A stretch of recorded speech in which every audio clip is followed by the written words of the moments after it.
This is Golden Cross. Two teams from the region of Myanmar. Yang MG, uy, from afar, na-knockdown niya ito si Master Itchy. One goes down already for Gino Kusu. HKG naman, madadown ni Minor. Yung isa nila, pero ito na yung GC. Golden Cross. Ito group chat mga kaibigan. Golden Cross to, pero ITRX din. Naku po, ang dami pala nangyayaring laban. Team Nemesis and On-Fire Squad, Hades. Mababanggaan ang kanilang sasakyan, pero itong si Liliatka magbabato ng granada. Delikado itong si Ronin. Ronin needs to back out. Nandyan na yung frag grenade. Mababawasan lang siya ng splash damage. And right now, si Liliatka, ang dami niya agad nakuha na frag grenade early in this matchup. So lamang na lamang siya when it comes to utilities, pero ubos na ang kanyang utilities. Wala siyang no choice mga kaibigan. Lalapit na nga siya, pero yun nga lang, naratrat mga kaibigan ng MK.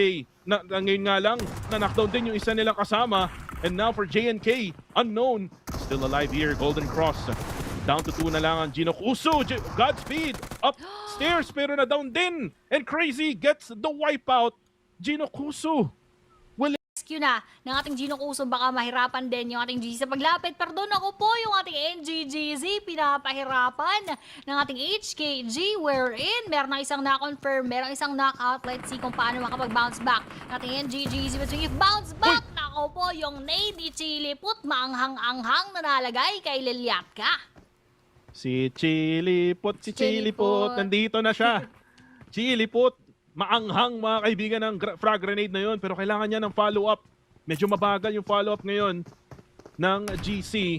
At naka-recover na nga yung na-knockdown niya at siya pa ata yung mapapalibutan ng Gino Kusu. Alam na ni Master Ichi kung nasan siya with that Micro Uzi going for the spray, pero di nga lang siya natamaan.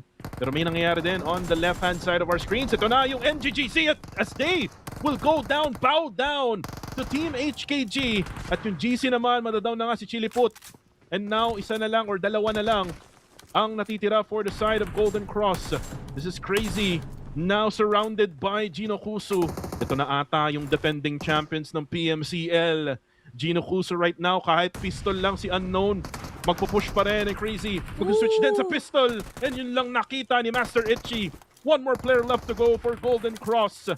And now they're looking and finding that last guy. At alam na ata ni Unknown.